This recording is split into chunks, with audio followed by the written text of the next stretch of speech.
Welcome back to the Concussion Teach Out. We're here at Neurosport. I'm here with Jerry Freeman. He's the head athletic trainer at Neurosport. Jerry, can you tell us a little bit about your role with treatment of concussion and here at Neurosport? Yeah, so as an athletic trainer here at Neurosport, I work with our providers, our physicians that see our sports-related concussion patients. So that involves, my job involves helping our providers kind of determine what's like a safe amount of or number of exercises that someone should be doing in their recovery and stuff. And so that's what I'll bring them out here, and we'll usually get them warm up, and we're doing some sort of aerobic exercise is usually what we start with, and then the physician will come out and join us out here during the exertional session, and we'll just run them through things. We usually generally start with some aerobic stuff that's usually very limited on how much head movement that's involved within, so it's relatively easier. And then we move to some of the vestibular stuff, which is like balance and some of their things that moving their head and twisting and turning type things. Once we do that, then we try and work in some changes of directions, changing of speed, some cuttings, stopping and starting. And then finally we progress them over to their sports-related activities, so some of the things that they'd be doing in their normal sport. So it sounds like you're pretty involved in the care of people with concussions, really from the very beginning to the very end of their treatment here at Neurosport.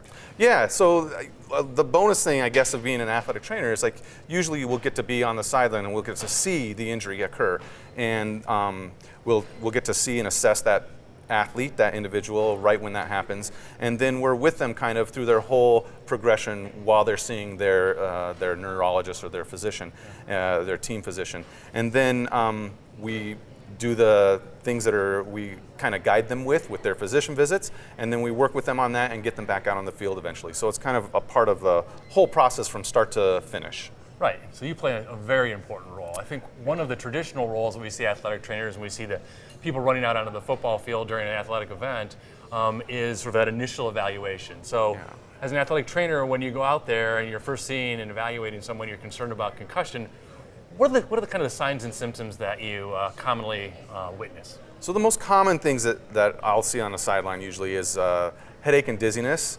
Very, very common. The other thing is imbalance. People just have a hard time maintaining their balance and things. A couple other things that we notice is that the stadium light, like there'll be some light sensitivity or noise sensitivity where the stadium lights, they have a hard time looking at it, it makes their head hurt, or they can't even look at the scoreboard and because the lights from the scoreboard kind of bothers them. And then to a lesser extent, I'll see them have some sound sensitivity where the crowd or either the band noises and stuff bother them or irritate their head, doesn't make them feel right. But some other things that I'll see on the sideline as well is I'll sometimes see like mood changes where for some reason they're like really excessively happy, right. Or they're really excessively sad for no reason, and that'll take place on the sideline, and I can see it, their teammates can see it usually and stuff. But that's usually, those are all, I'm looking for like red flags, not to say like, oh, he has a concussion or she has a concussion, but more so, is it safe to put them back in? Are they safe to continue participating, or should we hold them out and monitor them longer? But those are probably some of the more common things that you'll see on a sideline, and some of the things that I'm looking for. Anything that'll tell me like, oh, sit back, think a little bit, let's hold on him a little bit, him and her, and let's reassess them again in a few minutes and see if they're progressing. So after you've seen someone on the sideline, you feel like, okay, this person has a concussion, you're concerned enough. What's the next step? What do you do? So if the decision's made, we're not putting this athlete back in. We'll finish the game, and then usually we'll reassess that athlete after the event is over. So we'll take them back into the athletic training office. We will reassess that athlete. If we're lucky enough to have a team physician with us covering that event, the team physician will assess them again at that time as well. And then we'll determine kind of the recovery. Do we need to go see like a neurologist? Will the team physician might want to see them, in his office or back in the athletic training office again next time? And usually the first few days is just this kind of, let's keep you out of as much activity as possible, especially things that are making your symptoms worse, and just monitor the situation. So for the first, like 42, 72 hours, maybe we're taking it easy. Maybe we're resting. If something bothers them, we'll keep them away from those things. Right. We're not trying to isolate them or anything like that, but definitely the things that are causing symptoms to be worse, we want to kind of keep them away for those first couple of days. Right, I think that's a key thing for especially in those initial days is mostly resting, staying away from things that that make the symptoms worse is kind of important. Yeah. I wanted to go back to a point now. after you see someone on the sidelines for a concussion, does everyone go to the emergency room? No, not everybody needs to go to the emergency room. Usually you'll have a discussion with if you have a team physician there on the sideline or whatever. If not, then sometimes if you bring down, if there's something serious that's sticking out to you, right, that you need to go to the emergency room for, and there's red flag things kind of that we have, that we educate like the parents when we talk to them after the game, like, this is what we think is wrong. These are some of the things that we look for. These are the things to expect. But if they experience like some of these more severe things, then take them to the emergency room and see them. But not everybody needs to go to the emergency room if they think they've experienced a concussion. Right. So those that don't need to go to the emergency room, which is probably most people. Yeah. What's the next step? What does an athletic trainer recommend? So I'll recommend that they kind of rest and take it easy. So they don't have to like sit in a dark room or anything. And when I was growing up, you had a concussion and you were isolated, I guess, for like a week. And then that week, whatever that magical number was, for a week, you'd go back in, no matter how you felt really and stuff like that. And today it's really more symptom focused. So we're focusing on what the patient is experiencing and what they're exhibiting. And so we'll do a few days, like a day or two of rest. Then we'll look at it again, and then we'll start with some really, really light aerobic activity and see if they tolerate that. So in our clinic at Neurosport, we like to use the exercise bike. Their head is kind of stationary. There's not a lot of other stimulus going on. You can just jump in and pedal. And then we see what their responses are. And if they're doing all right at a slow speed, we'll increase the intensity. If they're doing all right at increased intensity, maybe we'll do a little like really short, maybe 30-second like intervals where they're pushing really hard. And then we just monitor and see what their response is to those interventions and stuff. And if their response is good with those, then we'll progress them. If it's not, we'll hold them back. We'll have them maybe do that same activity again, except at a lower threshold that doesn't produce the symptoms again, and then we'll assess them again the next day. And usually as an athletic trainer, I get the advantage of being able to see, if I'm with a team, I will see that patient every day. I'll go in and work with that patient every day. So if you have an athlete that's injured, definitely involve your athletic trainer, because that athletic trainer can be with them every day and watch that athlete's progress every day as they get better. Right, and when you're, as an athletic trainer, when do you recommend that they first see their physician after their injury, if they don't go to the emergency room? Yeah, if they're not going to the emergency room, and most teams I'll have something, like a physician that I'll be associated with or that's associated with a team. Right. If they're not, they will have a pediatrician. Now, either way, if I pulled them out of a game because of a head injury, whether it usually hasn't been diagnosed, technically as a concussion yet, I'll need a doctor to see that. So whether that's the team physician or whether that's that individual's pediatrician, they will need to go see their doctor and have that assessed, that injury assessed and stuff. And that doctor may or may say, we think you had a concussion, we think you didn't have a concussion, but the doctor will need to assess that. And usually, anytime after that initial injury, so they can, if they're there, they can see them that evening. The next day or two, I really like to see them have their physician start taking care of them. So one of the things we've noticed here is that we think if we start intervening with these athletes sooner, we've noticed that the sooner we can intervene with them, the quicker their recovery tends to be. And the ones that are difficult are those people that I'm going to take it easy for about 4 or 5 days, and 4 or 5 days maybe turns into a week or 10 days. And it's a week or 10 days before they see a physician. And by then, you've already set yourself back, and you could have probably been doing things in those days to help you progress along your path to full recovery and getting back on the field and stuff quicker. So I really like them to see a physician either after the event's done or the next day, within 1 or 2 days. Yeah, I agree. So I think seeing people early and setting them on the right course, I think is really important to reduce potential long-term complications. Now, one of the things that I think you must encounter is when an athlete comes off the field and you're concerned you've seen something or someone else has seen something and you're interacting with them that they might not be truthful with you on the sideline. How often does that happen? So athletes want to play. I mean, they want to get back in. And it doesn't matter whether they're getting paid to do it or they're at school and they're doing it for fun, if they're in a high school setting. And particularly if you happen to be, one of the starters or whatever, you want to get on. Athletes will always want to get on. Luckily, I've been in situations where my relationship with the coaching staff, my relationship with the athletes, and my relationship with the parents, it's one, full team that goes, that helps to make sure that these people are safe while they're participating in their sport and stuff. And ultimately, yeah, the athletes know they want to play, and a lot of athletes are savvy. They know the questions that you're going to ask. But they know the questions, they know what to say if they don't want to play anymore. They know what to say if they want to keep playing. And so it's not uncommon for an athlete to not be as truthful or maybe not mention some of the things that they're feeling at the time until a couple of days later. We get that all the time here in the clinic.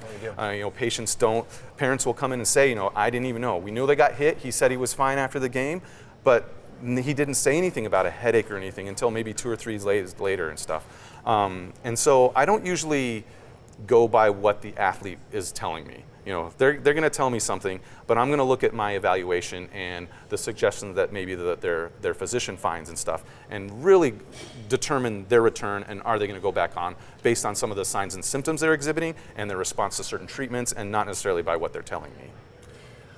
And after you've made that decision that the athlete's not going back into the game, do you ever get a pushback or get yelled at by anybody, a coach, a parent, I've been other fortunate. players? In the teams that I've been associated with, we've always had a really good relationship with the athlete, with the coaches, and hopefully I've been able to meet some of the parents at least, or before the season started, and so the parents understand where I'm coming from. And I usually will give them what to expect. Like, this is what's going to happen if your child gets injured.